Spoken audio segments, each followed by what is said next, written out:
This is A to Z with Mark Zinno, part of Locked On Sports Atlanta, and it starts now.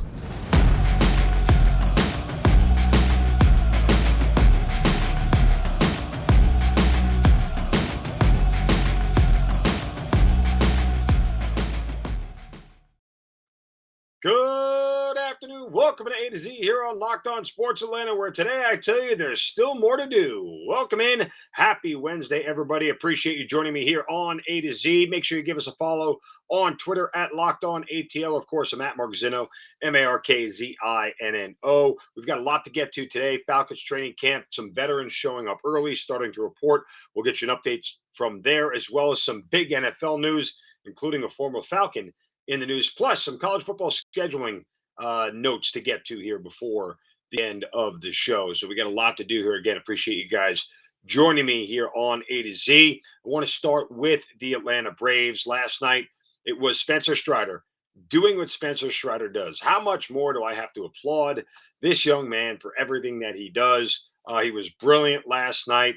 6 innings, gives up 3 hits, 1 run, strikes out 6. Locks things down for the Braves. They turn it over to the bullpen. Didn't get too scary there, but they gave up a couple of runs again. But nonetheless, Braves walk out of there with a win. Unfortunately for the Braves, the Mets also beat the Yankees last night, and so they remain 2 games behind the Mets in the NL East standings, 3 in the loss column, and we are off and running here in the second half. So they'll hope to keep this going here after they drop the final game of the series against the Angels. But, you know, we are now getting into that window. It is July 27th.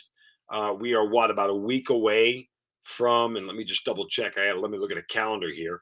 But yeah, we are close to a week away, 1 week away from the MLB trade deadline.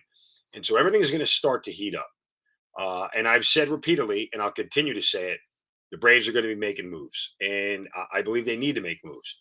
There are things out there that they need to accomplish for this team. And while I think they're pretty set in most areas, clearly there are some areas for upgrade.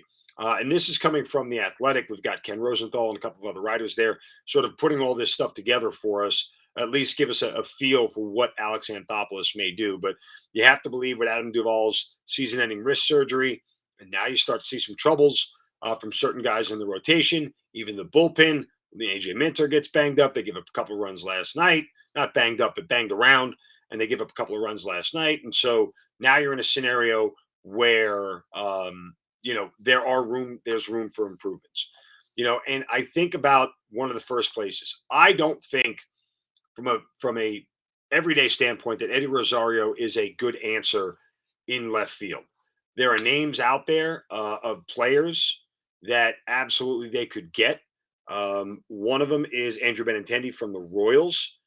This is a team right now that obviously is going to be selling off pieces, but they have a guy like him that a lot of teams are going to be lusting after, including all the teams that are in postseason contention right now that they're going to be looking for. That's a name I think that is out there. I mean, look, the Braves are not going to get into the Juan Soto sweepstakes. So for any fan who's thinking about that, I would put that away because I don't really think that is a viable deal for them. Although crazy GM in me has started to concoct a couple of trade possibilities for the Braves and Juan Soto. But I won't get into it now because it's only going to make you guys upset and you're going to call me an idiot. And so from that point, we don't need to go there. But manifests, I think the Braves as well are going to start to look at the bullpen and maybe even the starting staff as areas that they can improve very quickly. I'll give you a name that I think they're really going to target among many others here in a second. But first, a word from our friends at BetOnline.net. They are the fastest and easiest way to check in on all your betting needs. Find all your favorite sports and events at the #1 online source for odds, lines, and games. Find reviews and news of every league. Major League Baseball, NFL, which is coming up fast, NBA, NHL, combat sports, esports, even golf. It's all right there. BetOnline continues to be the top online resource for all your sports wagering information, from live in-game betting, scores, and podcasts. They've got you covered with it all. Head to BetOnline today or use your mobile device to learn more about the action happening today. BetOnline, where the game starts. All right, back to the Braves here. as names that we're going to look at for them when it comes to the bullpen. And one name I want to focus on in particular, and I mentioned this name early on, but I think they'll go back to the well with it. And that's Mark Mullanson of the Arizona Diamondbacks. Those are experienced relievers. He's an experienced reliever. They also have Ian Kennedy, by the way. But they have Mark Mullanson, Ian Kennedy, but Melanson's a guy that's been in a Braves uniform. He's been a part of what has made this team successful and helped build this team to where it is right now. And I think he's a name that they could really, really focus on when it comes to, bolstering up this bullpen. Luis Castillo is a hot name from the Cincinnati Reds, a starting pitcher. He's going to be on the market for a lot of teams. And I think the Braves should be very much interested in looking at another starter. And I think that there is a good reason for them to look in the direction of a guy like that. He's under team control for this year and next year. So it's not like they're going to lose him immediately in free agency. And there is a way for them to get another starter to bolster this rotation. Again, I've told you about, Madison Bumgarner and if he would be available and what kind of rental would he be. I think that's another name that you can look at.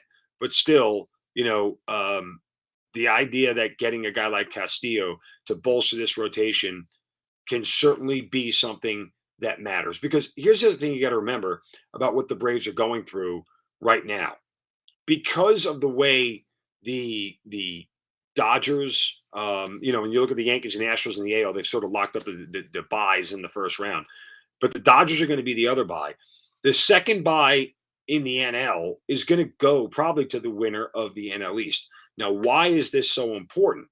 And I don't mean to divert from the stance that I've taken that winning in the postseason and winning in the regular season are two different things, and making the playoffs for the Braves is all they need to do. And I still believe all that, and I believe they would still be one of the 2 or 3 favorites to win the World Series if they make the playoffs in any format.